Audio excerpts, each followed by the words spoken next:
Day 4 of answering your emails. So let's go to today's. Let's see. I'm going to press 7 today. 1, 2, 3, 4, 5, 6, 7, and read what this one is.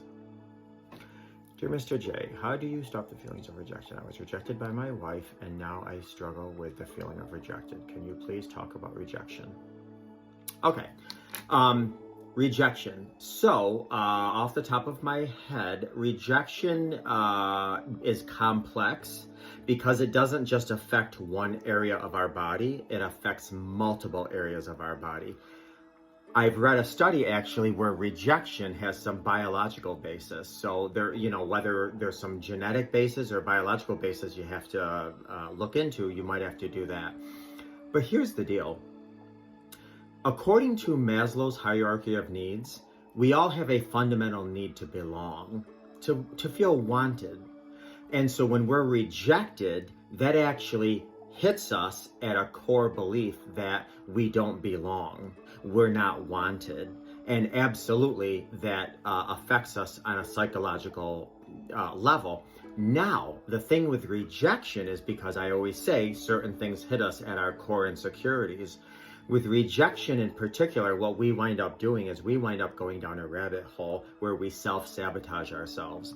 Well, they didn't like me because, well, look at me, I have a fat gut. They don't like me because, look at me, I'm in between jobs, I'm not making a lot of money. They don't like me because I ran out of body odor deodorant and I smell. They don't like me because I put on weight. I mean, next thing you know, we're our worst enemy. I always say our worst enemy is between our ears oftentimes.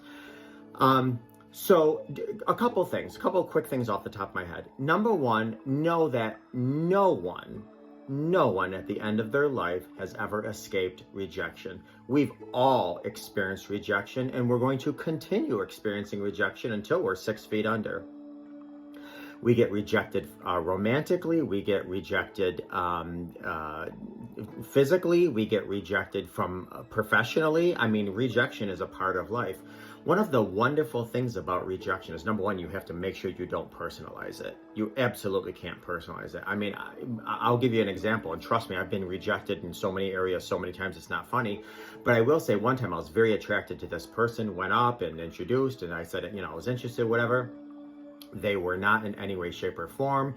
And I actually wound up leaving the place I was, taking a cab home and just sobbing. I felt so rejected, so devalued, so worthless. And then it wasn't until literally 4 years later, I ran into this person again. We got talking, and basically it was, I didn't feel I was worthy of dating you. And this whole time I went home and was self-sabotaging myself and crying when it was all a false narrative. Now, I'm not saying that applies to you or your situation or what have you, but we don't know why we're rejected. Unless somebody specifically tells us, and even then, that may or may not be the truth. That's what their perspective is. Maybe they're not ready to give you the truth or something. Rejection is a part of life. We all deal with it. We can't personalize it, and we cannot let it define us. List your successes in life where you haven't been rejected. Listen, I've accomplished this, I've accomplished this, I've accomplished this.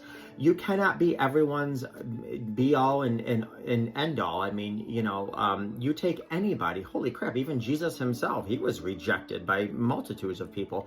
So rejection doesn't mean you're a bad person. Rejection doesn't mean you don't understand something. Rejection doesn't mean you're not good looking, you're not educated. It just, there's many reasons why we're rejected. It's just simply a part of life.